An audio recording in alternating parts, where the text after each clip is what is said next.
하나님의 말씀은 창세기 3장 21절입니다. 여호와 하나님이 아담과 그의 여자를 위하여 가죽옷을 지어 입히시니라.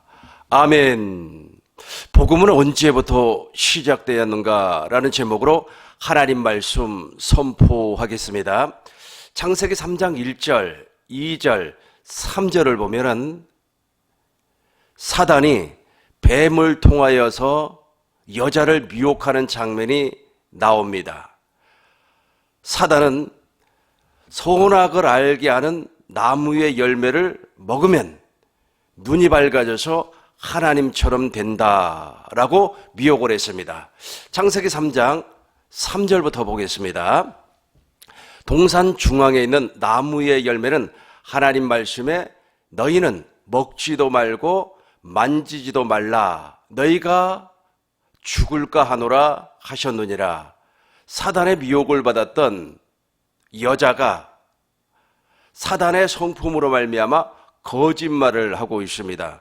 본래 우리 하나님께서는 선악을 알게 하는 나무의 열매를 먹은 사람은 반드시 죽는다, 반드시 죽으리라, 정령 죽으리라, 그렇게 말씀을 했습니다. 그런데 마귀의 미혹을 받고 나서 이렇게 말을 하는 겁니다. 너희가 죽을까 하노라? 죽을 수도 있고 살 수도 있다라고 변질된 말을 하고 있습니다. 이게 바로 거짓말이라는 겁니다. 우리 하나님께서는 정령 죽으리라, 반드시 죽으리라, 그렇게 말씀을 했음에도 불구하고 그렇게 해서 계속해서 사단은 여자를 미혹을 합니다. 4절을 보겠습니다. 4절. 뱀이 여자에게 이르되 너희가 결코 죽지 아니하리라. 거짓말이죠. 정령 죽는데, 반드시 죽는데 지금 뱀이 여자에게 말을 했습니다. 너희가 결단코 결코 죽지 아니하리라. 이렇게 해서 악한 마귀의 미혹을 받아서 여자는 나무를 보게 되었습니다. 5절을 보겠습니다.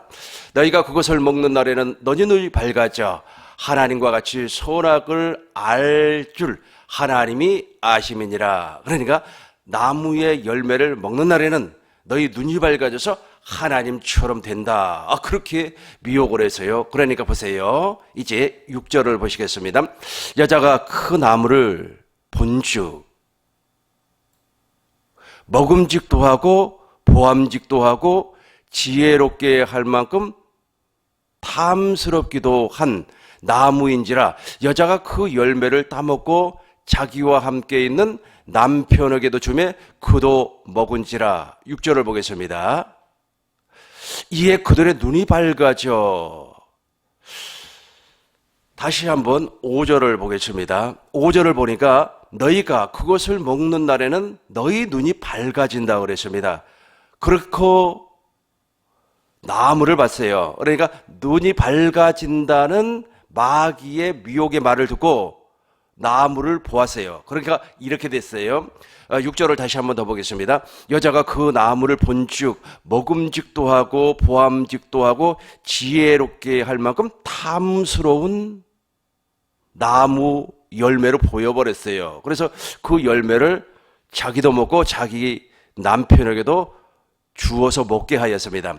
그러니까 나무를, 눈이 밝아진다는 그 이야기를 듣고 진짜야? 하고 나무를 보니까 보암직도 하고 먹음직도 하고 지혜롭게 할 만큼 탐스러운 열매를 보였다는 겁니다.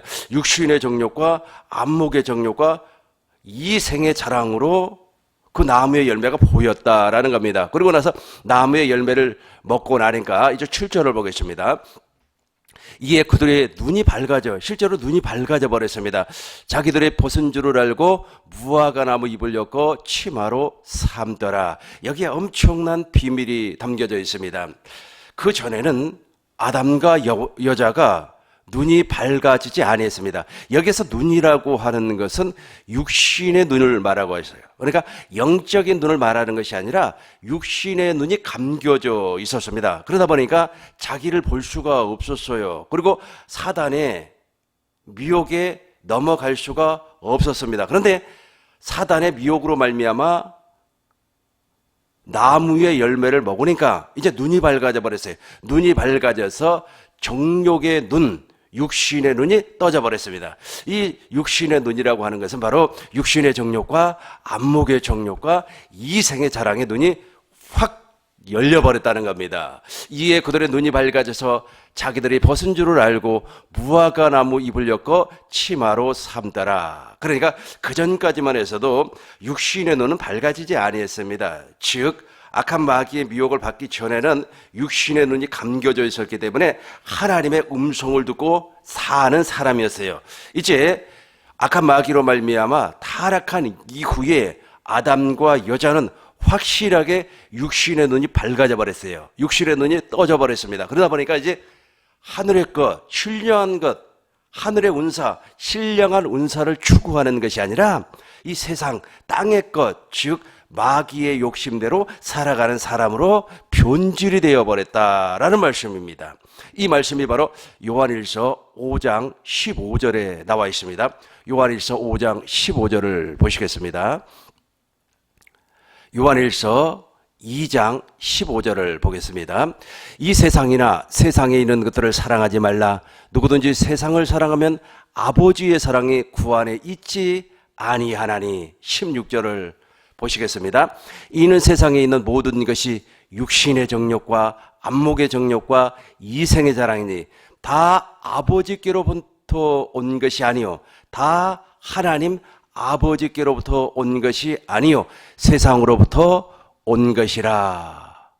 너무나 중요한 말씀입니다. 그러니까 육신의 정욕과 안목의 정욕과 이생의 자랑은 하나님 아버지께로부터 온 것이 아니라 세상으로부터 왔다. 세상의 왕이 누구냐면 사단이기 때문에, 그러니까 육신의 정욕과 안목의 정욕과 이생의 자랑은 사단으로부터, 악한 마귀로부터 왔다 라는 말씀입니다. 그래서 이 눈이 밝아져 버리니까 이제 육신의 정욕과 안목의 정욕과 이생의 자랑의 눈이 확 떠져서 사단의 종이 되어 버렸다는 뜻입니다. 사단의 생각, 사단의 마음, 사단의 지혜, 사단의 지식으로 살아가는 사람이 되어 버렸다. 그래서 이것을 아담과 하와는 타락을 했다라는 말씀입니다. 다시 한번 더 보겠습니다. 창세기 3장 7절입니다. 이에 그들이 눈이 밝아져 자기들이 벗은 줄을 알고 무화과 나무 잎을 엮어 치마를 삼더라. 이제 자기의 의로 사는 사람이 되어버렸다는 뜻입니다. 하나님의 의로, 하나님의 거룩으로 살아야 되는데 자기의 의, 자기의 욕심, 이생의 자랑, 안목의 정욕, 육신의 자랑, 이것으로 사는 사람이 되어버렸다라는 겁니다. 하나님은 이렇게 타락한 사람, 즉 아담과 여자에게 복음을 준 거였습니다. 그래서 복음은 실상은 아담과 여자에게 제일 먼저 준 거가 되었습니다. 그럼에도 불구하고 로마서 16장 25절을 보겠습니다. 로마서 16장 25절. 그럼에도 불구하고 나의 복음은 예수 그리스도를 전파함은 영세 전부터 감추어졌다가, 이렇게 말씀을 하고 있어요. 이 말씀이 무엇이냐면은 하나님께서 복음은 영세 전부터서, 영원 전부터서 아버지 하나님 앞에 감추어져 있다는, 아버지 하나님 안에 저 복음이 감추어져 있었다는 겁니다. 그래서 저 복음이 언제부터 이제 증거가 됐다고요? 아담 때부터 아담에게 복음이 증거가 됐다. 26절을 한번 더 보시겠습니다. 이제는 나타나신 바 되었으니 영원하신 하나님의 명을 따라 선지자들의 글을 말미암아 모든 민족이 믿어 순종하게 하려고 알게 하신 바 그 신비의 계시를 따라 된 것이니 이 복음으로 너희를 능히 경고하게 하실 겁니다. 그러니까 하나님 안에 복음이 영세 전부터, 영원 전부터 감추어졌는데 이제는 누구로 말미암아 드러났다고요? 예수 그리스도로 말미암아 드러났다. 그런데 로마서 5장 14절에 보니까, 로마서 5장 14절을 보겠습니다. 로마서 5장 14절을 보니까 무엇이라고 말씀을 하셨냐면 아담은 오실 메시아, 오실 자의 모형이라, 그렇게 말씀을 하고 있습니다. 그러니까 아담은 오실 메시아, 오실 자, 그리스도의 모형이라는 말씀입니다. 그래서 우리 하나님께서 복음을 아담에게 제일 먼저 증거를 하셨습니다. 그렇다면 아담에게 하나님께서 무슨 복음을 증거를 하셨는가? 이제부터 한번 살펴보도록 하겠습니다. 창세기 3장 15절을 보겠습니다. 창세기 3장 15절을 공동번역으로 보도록 하겠습니다. 나는 너를 여자와 원수가 되게 하리라. 내 후손을 여자의 후손과 원수가 되게 하리니 너는 그 발꿈치를 물려고 하다가 도리어 여자의 후손에게 머리를 밟히리라. 아멘. 이게 바로 하나님께서 아담에게 증거한 복음이었습니다. 이 아담에게 증거한 이 복음의 내용을 다시 한번 천천히 점검을 해보겠습니다. 처음부터 한번 읽어보겠습니다. 나는 너를 여자와 원수가 되게 하리라. 그러니까 여자와 원수가 된다는 건 사단과 구원받은 사람은 원수지간이 되어버린다는 거예요. 물과 성령으로 거듭난 사람, 저와 여러분들은 사단과 원수지간이 된다라는 말씀입니다. 내 후손을 여자의 후손과 원수가 되게 하리니 나는 그의 발꿈치를 물려고 하다가 도리어 여자의 후손이 바로 메시아 아닙니까? 예수님이라는 겁니다. 여자의 후손에게 머리를 밟히게 되리라. 머리를 밟혀버린다는 겁니다.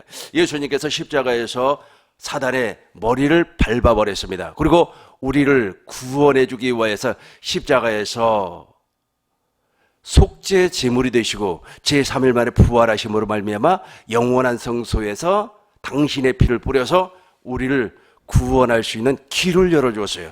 그래서 누구든지 그리스도 예수 안에 있으면 다 구원을 받을 수가 있습니다. 이게 바로 예수님께서 우리에게 증거한 최초의 복음이다라는 겁니다.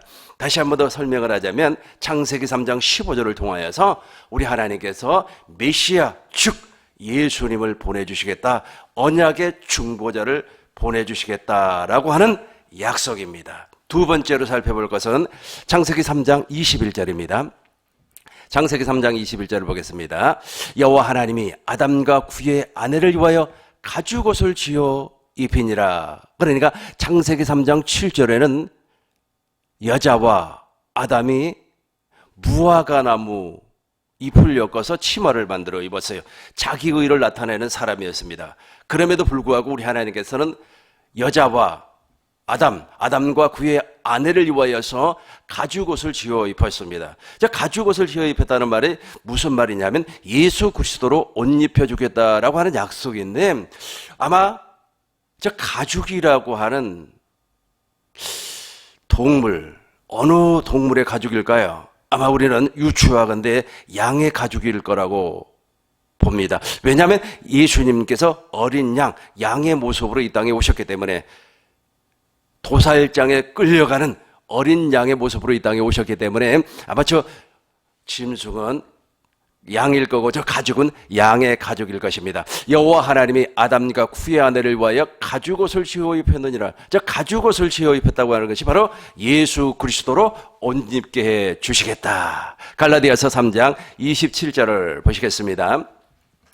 누구든지 그리스도와 합하기 위하여 세례를 받는 자는 그리스도로 옷 입었느니라. 아주 중요한 말씀입니다. 그러니까 그리스도로 옷 입게 하기 위하여서 창세기 3장 21절에서 복음을 증거를 했었는데, 예수님께서는 아담의 모형이에요. 예수님의 모형이 아담입니다. 그래서 아담은 오실 메시아의 모형입니다. 그래서 예수 그리스도로 말미암아 거듭난 사람은 하나님께서 아담에게 가죽옷을 입혀주신 것처럼 물과 성령으로 거듭난 사람은 하나님께서 예수 그리스도로 옷 입게 해 주시겠다라는 말씀입니다. 아주 중요해요. 그런데 중요한 내용이 여기 하나 숨겨져 있습니다. 누구든지 26절부터 보겠습니다. 26절부터 너희가 다 믿음으로 말미암아, 제가 정확하게 보려면은 갈라디아서 3장 8절부터 보겠습니다. 갈라디아서 3장 8절.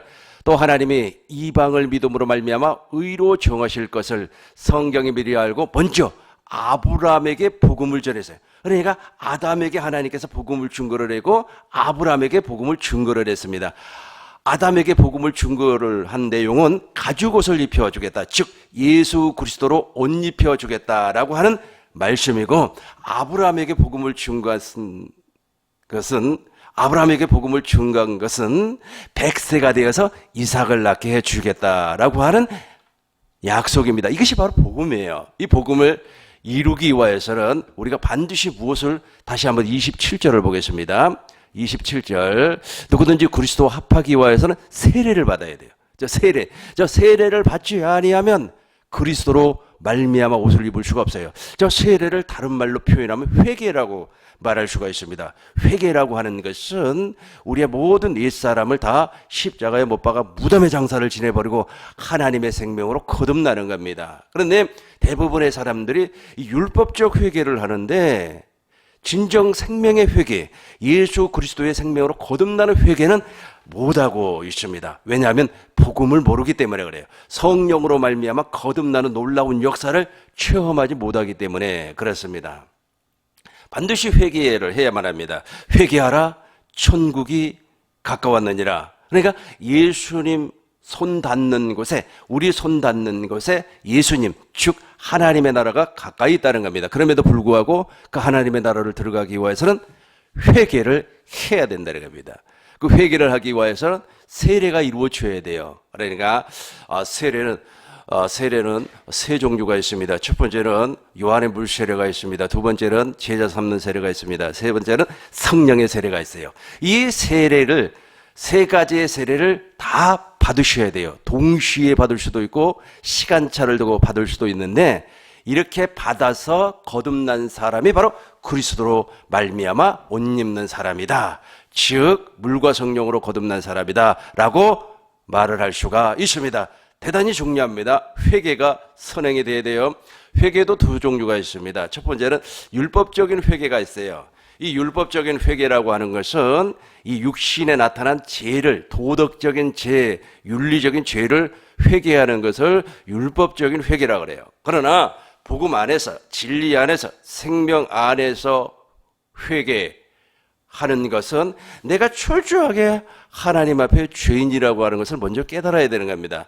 내 안에 선한 것이, 선한 의지가 하나도 없구나 라고 하는 것을 깨달음으로 말미암아 십자가를 바라보는 거예요. 그 십자가에서 내 죄가 못 받겠다라고 하는 것을 보게 되는 겁니다. 그리고 예수님께서 제3일 만에 부활하심으로 말미암아 우리도 부활하고 예수님과 하나가 되는, 연합하는, 이것이 바로 세례, 즉 회개라는 겁니다. 로마서 6장 3절부터 6절을 보면은 세례에 대해서 잘 나와 있습니다. 로마서 6장 3절, 4절부터 보겠습니다. 그러므로 우리가 그의 죽으심과 합하여 세례를 받음으로 그와 함께 장사되었나니 이는 아버지의 영광으로 말미암아 그리스도를 죽은 자 가운데서 살리심과 같이 우리로 또한 생명 가운데 행하게 하려 하심이라. 이게 바로 세례예요. 이걸 바로 세례, 즉 우리의 옛사람을 십자가에 못 박아 무덤의 장사를 지내버려. 회개라는 겁니다.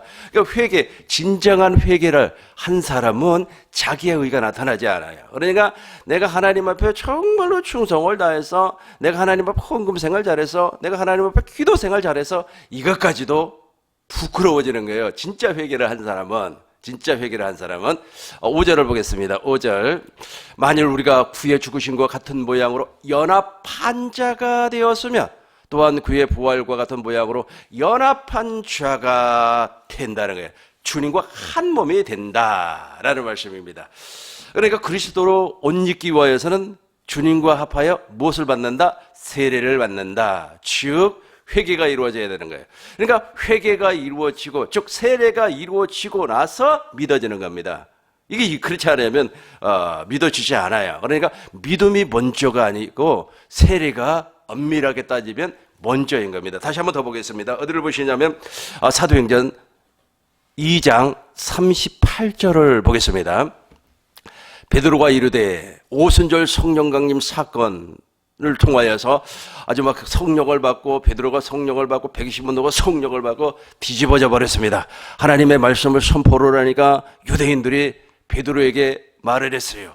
베드로가 이르되 어떻게 하면 우리가 정말로 하나님 앞에 바로 설 수가 있습니까? 라고 베드로에게 이야기를 하니까 베드로가 이르되 너희가 회개하여, 그죠? 회개가 제일 먼저 나오죠. 회개하여 각각 예수 그리스도의 이름으로 못을 받고 세례를 받고 죄 사함을 받으라. 그리하면 성령을 선물로 받으리라. 이게 바로 순서예요. 그러니까 먼저 회개가, 하나님의 성령으로 말미암아 회개가 이루어지면 하나님의 모든 약속이 믿어지는 거예요. 믿음이 먼저가 아니고 회개가 먼저예요. 순서상으로 보면. 물론 믿음이 먼저일 수도 있습니다. 그리고 회개와 믿음이 동시에 이루어질 수도 있습니다. 그러나 성경적으로 보면 보혜사 성령, 진리의 성령이 나에게 임하면 우리가 죄인이구나, 내가 죄인이구나, 나에게 선한 것이 하나도 없구나 라고 하는 것이 십자가를 통하여서 나타나는 겁니다. 그래서 나의 옛사람이 십자가에 죽었구나 하는 것이 막 통해가 되고 그래. 이걸 회개라고 하는 거거든요.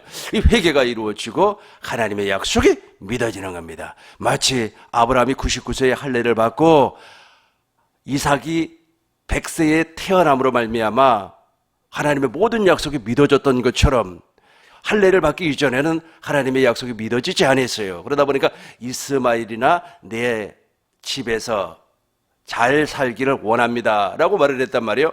그러고 나서 할례를 받고 나서 그리고 100세에 이삭을 낳았다는 겁니다. 그러니까 완전히 달라져 버려요. 그러니까 회개, 즉 세례를 통하여서 먼저 내 속사람의 변화가 오고 그리고 그다음에 모든 하나님의 약속이 믿어지더라. 물론 이것이 정답이라고 말할 수는 없습니다. 믿음이 먼저일 수도 있고 회개가 나중일 수도 있습니다. 그럼에도 불구하고 성경에서는 분명히 회개를 먼저 말을 하고 그리고 그 다음에 믿음을 말을 하고 있습니다. 말씀을 정리하겠습니다. 복음은 언제부터 시작이 되었는가? 복음은 하나님 안에 감추어진 비밀입니다. 그러니까 영세전부터 복음은 하나님 품속에 있었어요. 그런데 아담과 여자가 마귀의 미혹으로 말미암아 타락을 하고 나서 아담에게 제일 먼저 복음이 증거가 되었습니다. 그래서 복음이라고 하는 것은 기쁜 소식, 즉 하나님께서 우리에게 생명을 주시겠다고 하는 약속입니다. 그 생명은 회개를 통하여서 우리가 물과 성령으로 거듭나 믿음으로 선물 받는 것이 복음이에요. 이 복음을 듣는 사람은 다 물과 성령으로 거듭난 사람 아니겠습니까? 그런데 중요한 것은 이 복음이 아담에게 제일 먼저 증거가 되고 지금 현재는 진행형 그리고 앞으로 영원성을 가지고 있습니다.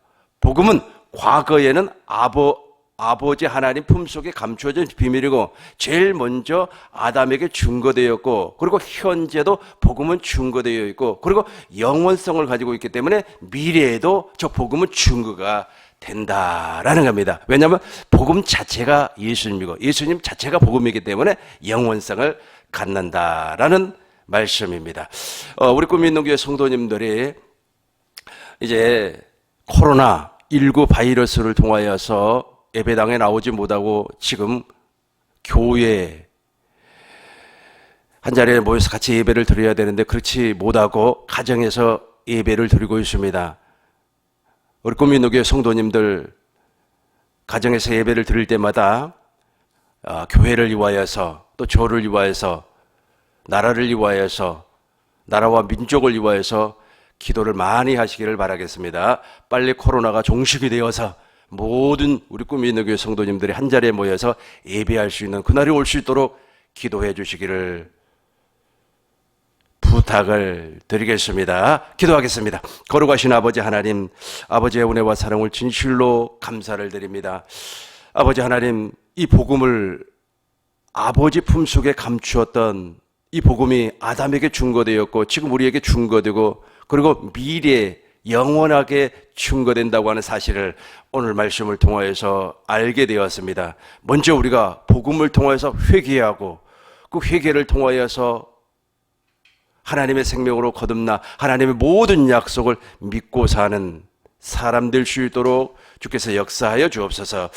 생명과 마음이 되신 예수 그리스도의 이름으로 기도하옵나이다. 아멘.